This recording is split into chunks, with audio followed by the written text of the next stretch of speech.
Did you know the unsung hero of the plant world is the Cornstalk Dracaena? Let's crack into the kernel of truth about this leafy legend. Sporting a corn row of vibrant green leaves, this plant is more than just a pretty face.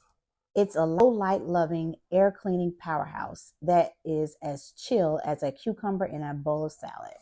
But to keep this cornstalk happy, you have to do a few simple steps. Treat it like a second date. Don't get too clingy with the water. Only when the soil feels like a dry sense of humor, you'll avoid saga feet drama.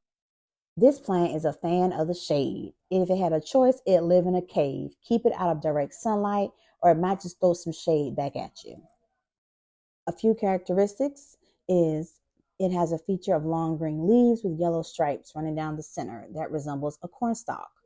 In indoor setting, its height can grow as tall as 6 feet, but still slow growing.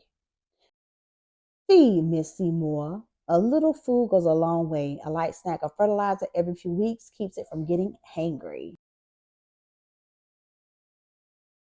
And last, it's a mystery. It likes its air like it likes its movies, humid and dramatic. A quick misting will make it feel like it's starring in its own tropical film. Now be warned, giving it tap water might start drooping those leaves faster than you can say chlorine and fluoride. Stick to filtered water and you'll be just fine.